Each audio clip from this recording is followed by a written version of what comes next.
नमस्कार, मेरा नाम रेनू सोनकर है। मेरे यूट्यूब चैनल आओ कहानी बुनते हैं में आप सभी का स्वागत है।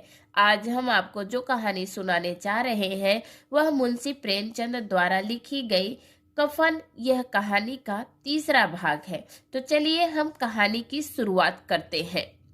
बाजार में पहुंचकर घीसू बोला, लकड़ी तो उसे जलाने भर को मिल गई है, क्यों माधव? माधव बोला, हाँ लकड़ी तो बहुत है, अब कफन चाहिए तो चलो कोई हल्का सा कफन ले ले। हाँ और क्या, लाश उठाते उठाते रात हो जाएगी। रात को कफन कौन देखता है? कैसा बुरा रिवाज है कि जिसे जीते जी तन ढकने का चिथड़ा ना मिले, उसे मरने पर क्या नया कफन चाहिए। कफन लाश के साथ जल ही तो जाता है और क्या रखा रहता है। यही 5 रुपए पहले मिले होते तो कुछ दवा दारू ले लेते। दोनों एक दूसरे के मन की बातें ताड़ रहे थे। बाजार में इधर उधर घूम रहे, कभी इस बजाज की दुकान पर गए, कभी उसकी दुकान पर। तरह तरह के कपड़े, रेशमी और सूती देखे, मगर कुछ जचा नहीं। यहाँ तक कि शाम हो गई। तब दोनों ना जाने किस दैवी प्रेरणा में से एक मधुशाला के सामने जा पहुंचे और वहां जैसे ही किसी पूर्व निश्चित व्यवस्था से अंदर चले गए। वहां जरा देर तक दोनों असमंजस में खड़े रहे। फिर घीसू ने गद्दी के सामने जाकर कहा, साहू जी एक बोतल हमें भी देना। उसके बाद चिखौना आया, तली हुई मछली आई और दोनों बरामदे में बैठकर शांतिपूर्वक पीने लगे। कई कुंजियां ताबड़तोड़ पीने के बाद दोनों सरूर में आ गए। घीसू बोला, कफन लगाने से क्या मिलता, आखिर जल ही तो जाता है, कुछ बहू के साथ तो ना जाता। माधव आसमान की तरफ देखकर बोला, मानव देवताओं को अपने निष्पापता का साक्षी बना रहा हो, दुनिया की दस्तूर है। नहीं लोग बाभनों को हजारों रुपए क्यों देते हैं? कौन देखता है परलोक में मिलता है या नहीं। बड़े आदमियों के पास धन है, फूके, हमारे पास फूकने को क्या है। लेकिन लोगों को जवाब क्या देंगे? लोग पूछेंगे, नहीं कफन कहाँ है? घीसू दार्शनिक भाव से बोला, हमारी आत्मा प्रसन्न हो रही है तो क्या उसे पुण्य ना होगा? माधव ने श्रद्धा से सिर झुकाकर तस्कदीक की, जरूर से जरूर होगा। भगवान तुम अंतर्यामी हो, उसे वैकुंठ ले जाना। हम दोनों हृदय से आशीर्वाद दे रहे हैं। आज जो भोजन मिला है वह उम्र भर ना मिलना था। एक क्षण के बाद माधव मन में शंका जागी। बोला, क्यों दादा, हम लोग भी तो एक न एक दिन वहां जाएंगे ही। घीसू ने इस भोले भाले सवाल का कुछ उत्तर न दिया। वह परलोक की बातें सोचकर इस आनंद में बाधा न डालना चाहता था। जो वहां हम लोगों से पूछे कि तुम हमें कफन क्यों नहीं दिया तो क्या कहेंगे? कहेंगे तुम्हारा सिर। पूछेगी तो जरूर, तू कैसा जानता है कि उसे कफन नहीं मिलेगा? तू मुझे ऐसा गधा समझता है?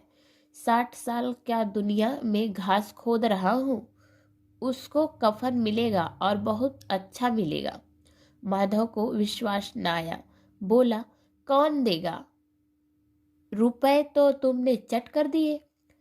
वह तो मुझसे पूछेगी, उसकी मांग में सिंदूर तो मैंने डाला था।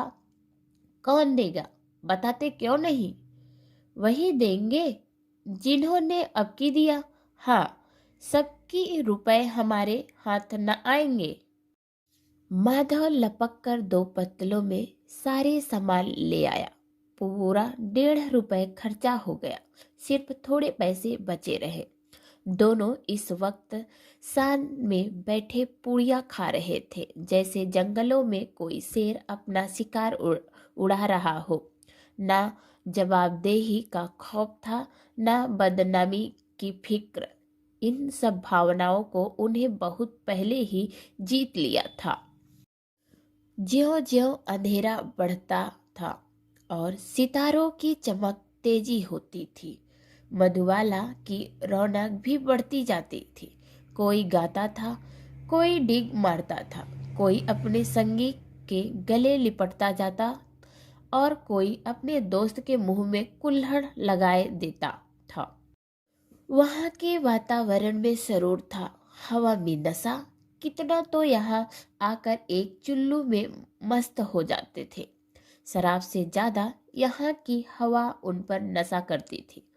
जीवन की बाधाएं यहाँ खींच लाती थी और कुछ देर के लिए यह भूल जाते थे कि वे जीते हैं या मरते हैं, या ना जीते हैं ना मरते हैं। यह दोनों बाप बेटे अब भी मजे लेकर चुस्कियां ले रहे थे। सबकी निगाहें इनकी ओर जमी हुई थी। दोनों इतने भाग्य के बली हैं, पूरी बोतल बीच में है। भरपेट खाकर माधव ने बची हुई पूड़ियों का पत्तल उठाकर एक भिखारी को दे दिया, जो खड़ा इनकी ओर भूखी आंखों से देख रहा था और देने के गौरव, आनंद और उल्लास का अपने जीवन में पहली बार अनुभव किया। घीसू ने कहा, ले जा, खूब खा और आशीर्वाद दे। जिसकी कमाई है वह तो मर गई, मगर तेरा आशीर्वाद उसे जरूर पहुंचेगा। रोए रोए आशीर्वाद दो, बड़ी गाड़ी कमाई के पैसे हैं। माधव ने फिर आसमान की तरफ देख कर कहा, वह वैकुंठ में जाएगी, दादा वैकुंठ की रानी बनेगी। घीसू खड़ा हो गया और उसे उल्लास की लहरों में तैरता हुआ बोला, हाँ बेटा, वैकुंठ में जाएगी। किसी को सताया नहीं, किसी को दबाया नहीं, मरते मरते हमारी जिंदगी की सबसे बड़ी लालसा पूरी कर गई। वह ना वैकुंठ जाएगी तो क्या ये मोटे मोटे लोग जाएंगे जो गरीबों को दोनों हाथों से लूटते हैं और अपने पाप को धोने के लिए गंगा में नहाते हैं और मंदिर में जल चढ़ाते हैं। श्रद्धालुता का रंग तुरंत ही बदल गया। अस्थिरता नशे की खासियत है। दुख और निराशा का दौर हुआ। माधव बोला, मगर दादा, बेचारी ने जिंदगी में बड़े दुख भोगा, कितना दुख झेलकर मरी। वह आंखों पर हाथ रखकर रोने लगा। चीख मार मार कर घीसू ने समझाया, क्यों रोता है बेटा, खुश हो कि वह माया जाल से मुक्त हो गई, जंजाल से छूट गई। बड़ी भाग्यशाली थी जो जल्द ही माया मोह से बंधन तोड़ दिए।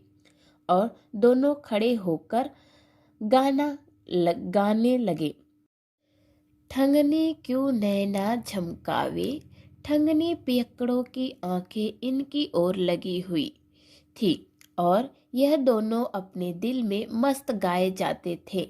फिर दोनों नाचने लगे, उछले भी, कूदे भी, गिरे भी, मटके भी, भाव भी बताए, अभिनय भी किए और आखिर नशे में मद मस्त होकर वहीं गिर पड़े। अगर यह आपको कहानी अच्छी लगी हो, इसी तरह से आप कहानी सुनते रहना चाहते हैं तो हमारे YouTube चैनल को लाइक करना, सब्सक्राइब करना ना भूलिए। हम मिलते हैं अगली वीडियो में। नमस्कार।